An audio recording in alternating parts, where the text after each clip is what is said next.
Maraming na-real talk sa live ni Kuya Bal kaninang umaga. Totoo naman po talaga. No, wala naman po talaga tayo dito kung hindi dahil kay Kuya Bal. Ano?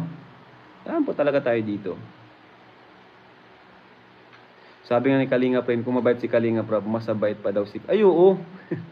Masabait po yan sa akin si Kuya Bal. Mas mabait po yan. Kasi yan talaga ay...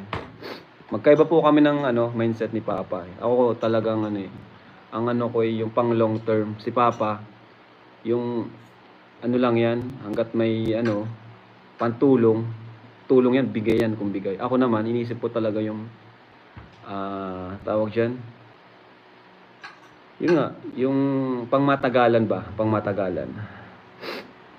May tayo, kumbaga may plano, may plano tayo. Ha? Ha? Futuristic. Ayan.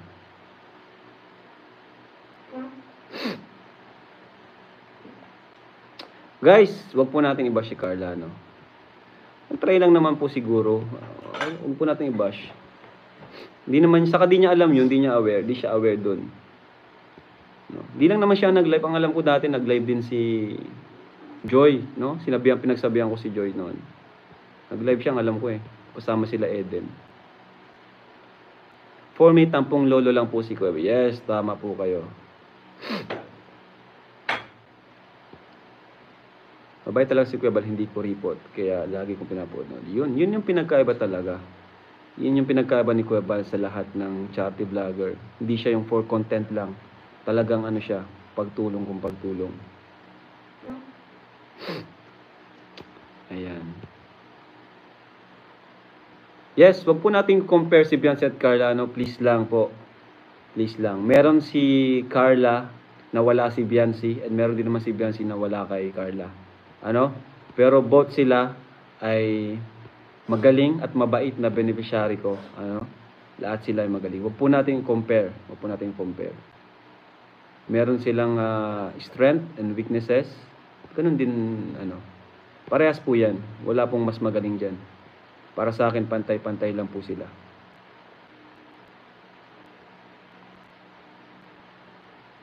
Ayan.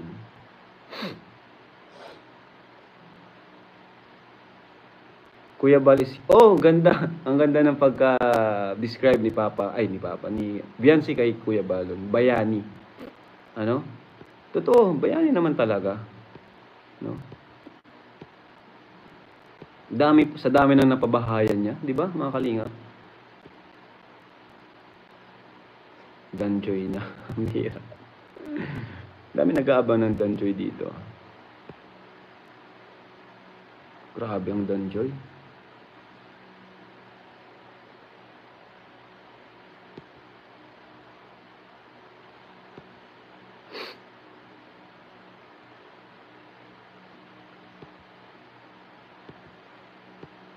Yes, wag po nating si Carla, kasi si Carla po ay isa siya sa pinaka-marespetong beneficiary natin.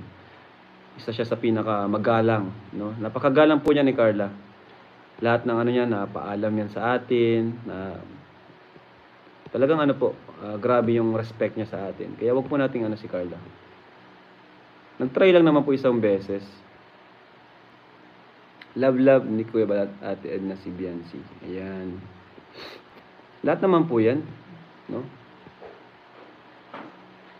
Bobby TV is Danjoy. Patiently waiting sa Danjoy. Grabe. Grabe ang Danjoy. Puro Danjoy ang comment. Sabi ni Pure Health. Bayan talaga si Kuya Bal. Opo. Hindi lang beneficiaries ang natulungan ni Kuya Bal, pati mga vlogger, Iba ngayon, may mga sasakyan na, may bahay na, Huwag mo nabigyan ng love team si Sir Dan, Kuya Ra, para iwas muna sa issues at bashers. Respeto lang muna sa mga fans ng Dandit. Ayun. Ayan. Pero syempre, Dandit, respetuhin din natin si Dan. Diba? Sinasabi natin na respeto sa fans ng Dandit. Pero sila mismo, walang respeto kay Papa Dan, 'di ba? Grabe po ang pangbash nila kay Dan. Si Dan tahimik lang. Ako, okay lang, mabash kami. Yan. Sinasabi nila na respetuhin ang fans ng Dandit. Pero sila mismo, hindi nila magawang respetuhin si Kalingap Dan. Kaya yun, sana bago po kayo magsalita, sana ganun din tayo. Practice what you preach, ika nga, di ba? Di ba? Hindi nyo po alam kung ano yung mga sinasabi nila kay Dan. Pero si Dan, si Joy, sino pa ba? Tahimik lang sila, no? Tahimik lang. Ako nga, okay lang din sa akin. Bahala kayo kung anong sabihin nyo sa akin. Kaya, yun.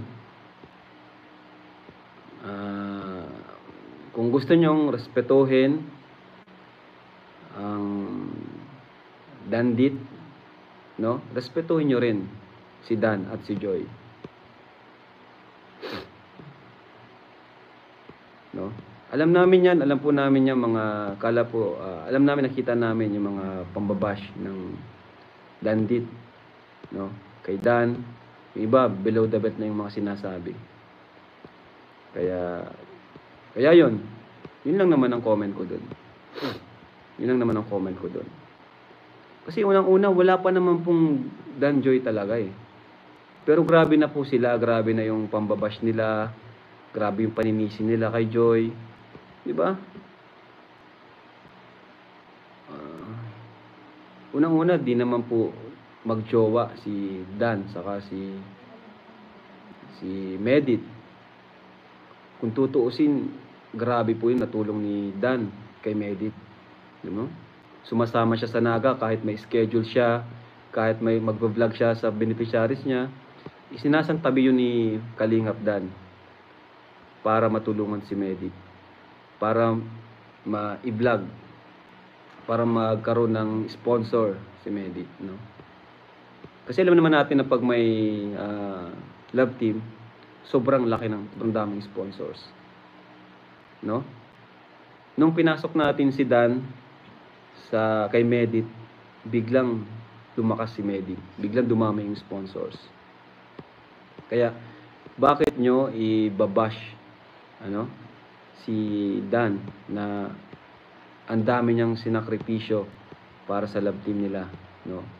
Para kay Medit.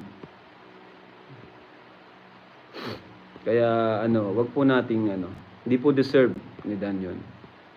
Naging nagpakatotoo lang siya, no? At kumbaga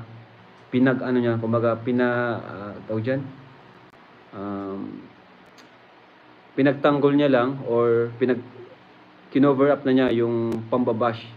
Kasi ayun na niyang lumaki. Ayaw niya madama yung kanyang pamilya. Kaya ginawa niya yung dapat niyang gawin para hindi na lumaki at madama yung kanyang pamilya. Kasi nadadamay na nga eh. Dandit lang din ang sumira. Yun na nga po eh. Kung di lang po sana naging toxic, di mangyayari po. Di mangyayari.